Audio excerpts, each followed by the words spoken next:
नमस्कार दोस्तों, मैं राहुल सिंह राजा स्वागत करता हूं आपका मेरे यूट्यूब चैनल पर। दोस्तों, जैसे कि मैं एसएससी जीडी 2024 के प्रीवियस ईयर मैथ के क्वेश्चन कर रहे हैं, तो आइए स्टार्ट करते हैं पहले क्वेश्चन के साथ। देखो दोस्त, इसको काटेंगे 23 से कटेगा 3 बार, है ना। 44 से ये भी जाएगा कितनी बार, 3 बार, और 3 से गया 3, यानी यहाँ से सॉल्व करेंगे तो आएगा आंसर 1 माइनस। तो 9 चौक 36, 4 नम 14, और बिल्कुल 4 बार जा रहा है यहाँ से, है ना। 9 चौक 36, 4 बार यहाँ से जाएगा, और 14 दूनी 28, और 2 से यहाँ काटेंगे तो 2, यानी -2। सॉल्व करेंगे, माइनस का 1 आंसर आ जाएगा, जो कि ऑप्शन नंबर फर्स्ट है। ठीक है। अच्छा, इस क्वेश्चन को थोड़ा ध्यान से देखेंगे दोस्त।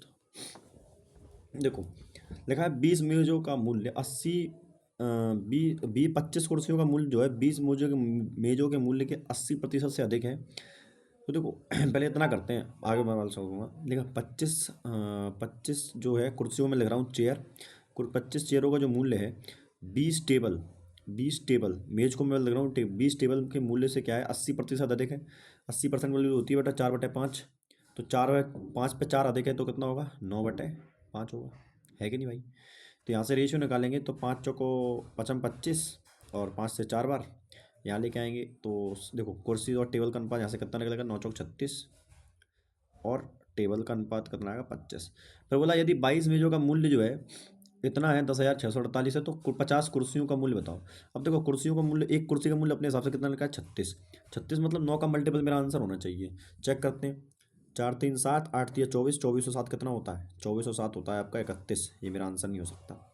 4 3 7, 7 और 7 और 8 15, 15 4 19, 19 8 27, ये 9 का मल्टीपल, ये मेरा आंसर हो सकता है दोस्त, है ना। ये वाला मेरा आंसर हो सकता है। हम्म, हम्म, हम्म। तो ये तो मेरा आंसर हो सकता है, 1 मिनट रुकेंगे जरा। ठीक है, ठीक। और देख सकते हैं, तो 9 का मल्टीपल और भी है क्या। 8 3 11, 8 3 11, 8 3 11, 11 और 8 कितना होता है 19, 19 और 4 23, 23 और 8, 23 और 8 32 होता है, ये मेरा आंसर नहीं होगा। फिर 4 3 7, 7 4 11, 11 और 16 कितना होता है 27, यानी मैं दो ऑप्शन में फंस जाऊंगा, फर्स्ट में और सेकंड में और फोर्थ में। इसके बाद मुझे सॉल्व करना ही पड़ेगा।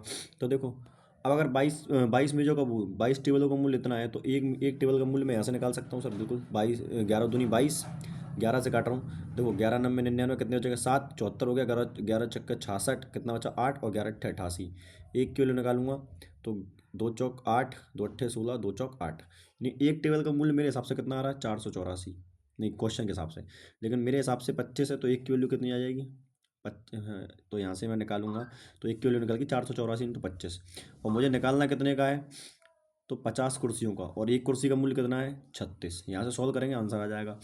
देखो इससे करते हैं अपन, 50 से इसको काटेंगे 25 दूनी 50, ठीक है। अब यूनिट डिजिट से काम नहीं हो पाएगा दोस्त, क्योंकि दोनों जगह 8 8 है, तो सॉल्व ही करना पड़ेगा।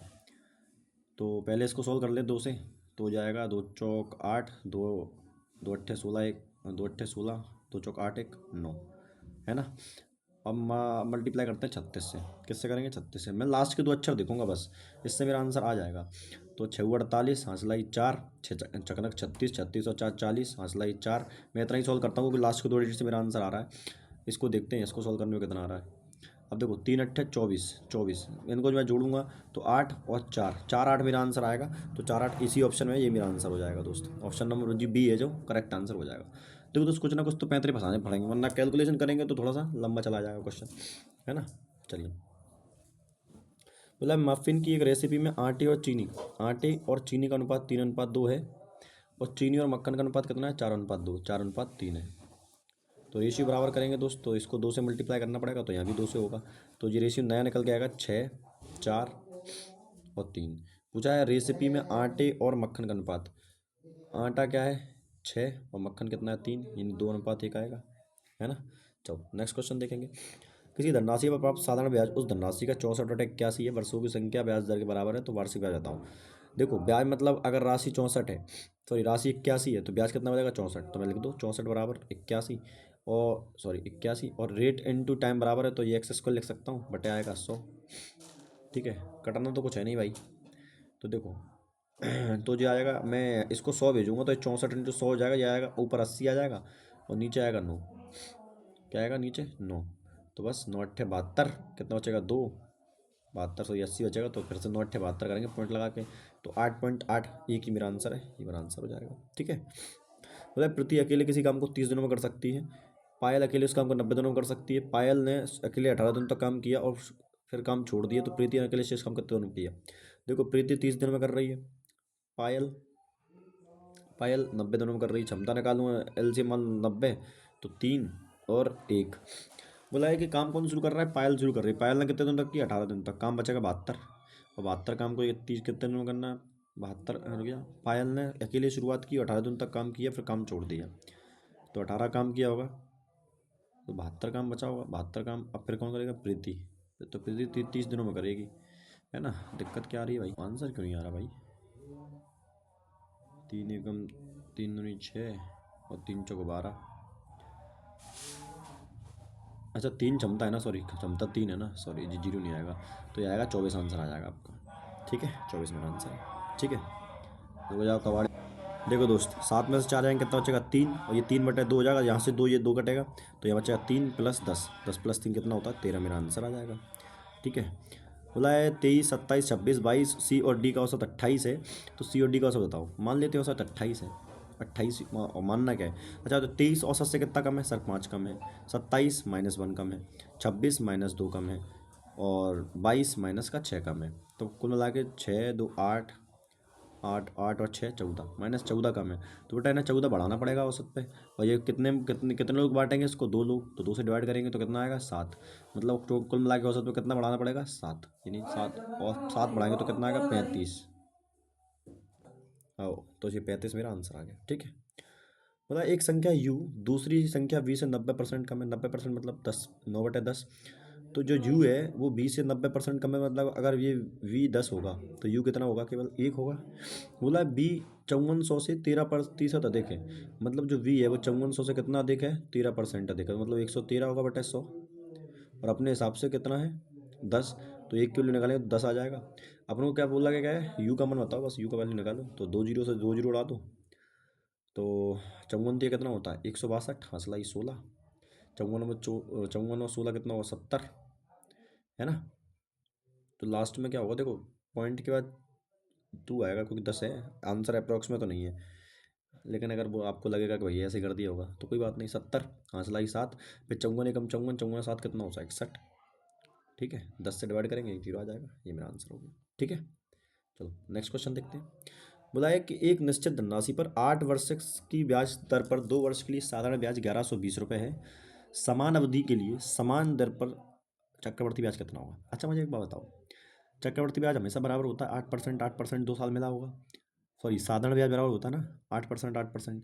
अगर ये 1120 2 साल का है, तो 1 साल का कितना मिलेगा? 56, यानी पहले ब्याज 560 मिलेगा, दूसरे साल ही 560 मिलेगा। तो बस अब क्या है, आपको अगर साधारण ब्याज होता तो यही था, लेकिन चक्रवर्ती ब्याज क्या होगा? इस 56 पे भी 8% ब्याज और मिल जाएगा 560 पे, तो 560 पे 8% निकालेंगे, इसका 8% कितना होगा? 8/100, तो जीरो से जीरो खत्म हो गया।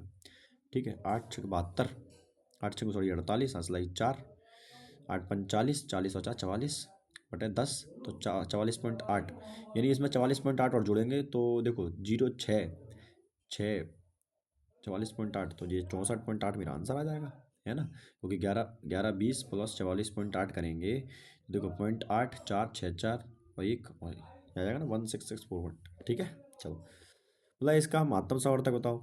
जब महत्तम सावर्तक पूछे तो ऊपर वाले का एचसीएफ, नीचे वाले का एलसीएम, तो एचसीएफ कितना आएगा? 1 आएगा, एलसीएम कितना आएगा? 30 आएगा, 1/30 मेरा आंसर आ गया। अगला क्वेश्चन, एक वस्तु का अंकित मूल्य इतना है, विक्रय मूल्य इतना है, छूट प्रतिशत निकालो, रेशियो बना लो दोनों का। अंकित मूल्य कितना है? 1020, छूट प्रतिशत कितना है? 703.8, यहाँ से पॉइंट हटाएंगे, यहाँ बढ़ा देंगे 0। ठीक है, 2 से कट रहा है, 2 से काट लो, 2 पंचा 10 और 2 एकम 2 5100 आ गया। 2 से ये 35 बार जाएगा, 2 एकम 2, फिर 2 एकम 2 कितना बचा? 11, और 2 पंचा 10 और दोनों में 2 चौक 8, सॉरी अभी कट रहा है क्या? 2 से फिर काट दो, बढ़ा दो,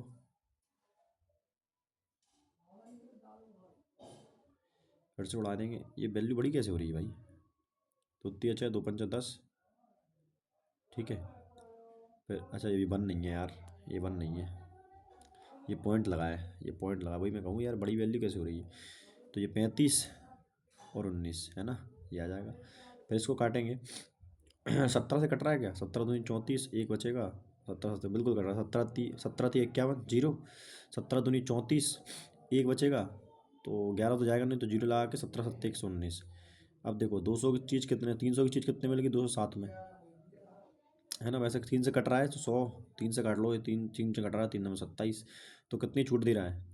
31 की छूट मिल रही है 100 पे। ठीक है कि नहीं भाई? चलो आ जाओ। अब बोला गया है कि एक त्रिभुज की भुजाएं ये हैं, ठीक है?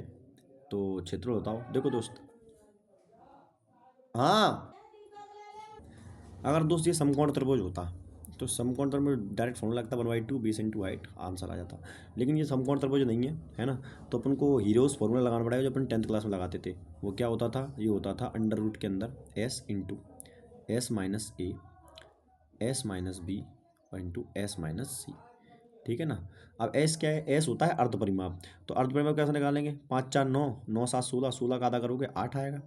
तो अब अर्ध परिमाप कितना आ गया? 8। तो यहाँ लिखेंगे, पहले एस लिखेंगे तो 8, यानी मैं 8 को लिख रहा हूँ 4 × 2। फिर एस माइनस एस, 8 में से 5 गया कितना बचा? 3। फिर एस माइनस बी, 8 में से 4 गया कितना बचा? 4। फिर एस माइनस सी, 8 में से 7 गया कितना बचा? 1।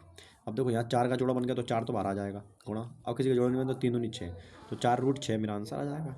ठीक है कि नहीं? सिंपल क्वेश्चन था। अगला क्वेश्चन, दो रेलगाड़ियाँ सॉरी 380 मीटर और 160 मीटर समांतर पटरियों पर क्रमश 70 किलोमीटर चलते विपरीत दिशाएं चल रही हैं।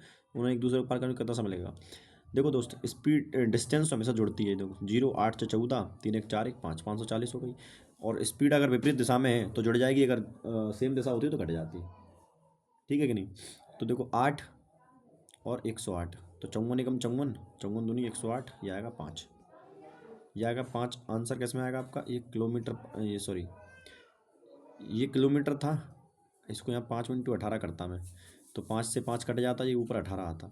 मैं दोबारा बता देता हूँ। देखो 540, ये मीटर में थी स्पीड, और ये सॉरी डिस्टेंस मीटर में थी, और स्पीड चाहिए ये किलोमीटर बना लेंगे, किलोमीटर पर आवर बना लेंगे, ऊपर 18 जाएगा।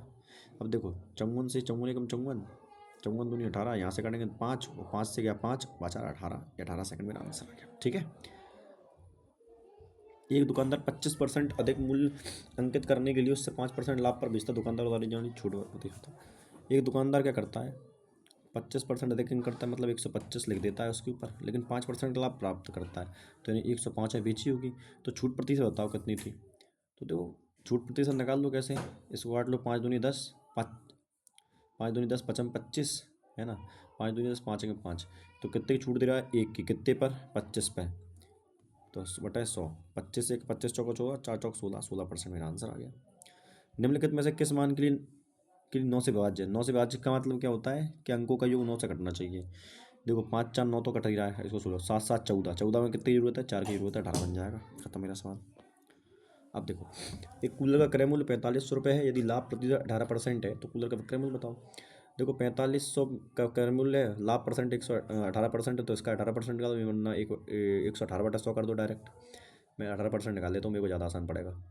तो 2 जीरो से 2 जीरो खत्म हो गया। 18×5 = 90, यहाँ से लाई 9, 18 × 4 = 72, 72 और 9 कितना होता है? 81।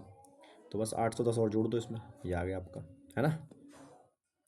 16 वस्तुओं क्रय मूल्य, 16 वस्तुओं का जो CP है वो 18 वस्तुओं के MP के SP के बराबर है। लेन देन में हानि प्रतिशत बताओ। 8 बार और 9 बार, यानी CP 9, 1/8, यानी 1/8, 1/9, है ना? मतलब क्रय मूल्य 9 था, विक्रय मूल्य 8 है। एक का लॉस कितने पर? 9 पे। तो 1/9 कितना होता है? 11.11%। खत्म हो गया सवाल। बोला 14 मैचों में औसत कितना है? 12 विकेट का औसत है। बोला उसने सभी 28 मैचों में भी औसत कितना रहा है? 12 ही चाहिए। तो अंतिम 14 मैचों में कितना चाहिए? तो दोस्त 12 लेंगे तभी तो बराबर बटेगा। तो बस 12 ही मेरा आंसर हो गया। इसको तो करने की जरूरत नहीं थी दोस्त, इतना सिंपल क्वेश्चन था मुझे बस। कर्ण की दक्षता विनोद की दक्षता का 240% है। देखो ना ज़्यादा ना कम, का बात कर रहा है। तो 240% को तोड़ेंगे तो 240/100 आएगा। 1 0 से 1 0 को 2 10 और 12, यानी कर्ण की दक्षता विनोद की दक्षता का, यानी अगर विनोद की दक्षता 5 तो कर्ण की दक्षता कितनी आएगी? 12। मतलब यदि कर्ण 34 दिनों में काम कर सकता है, तो कर्ण अगर 12 काम से करेगा तो 34 दिन लगेंगे। तो बोला दोनों मिलकर कितने दिनों में करेंगे? दोनों दोनों की क्षमता कितनी होगी? 17। 17 से गया 2 बार, 12 दूनी 24 मेरा आंसर। ठीक है। लास्ट क्वेश्चन है भैया, दो संख्याएं 6:17 के अनुपात में है, ये दोनों संख्याओं का योग 92 है, तो दोनों संख्याओं के बीच अंतर बताओ। तो कितना आ रहा है 30, 30 चौको 92 यानी 1 की वैल्यू 4, अंतर कितना आएगा, कितना अंतर है 11, 11 चौक 44, आंसर आ गया। तो उस दिया था आज का पेपर। आई होप आप सबको पीडीएफ पसंद आई हो। धन्यवाद।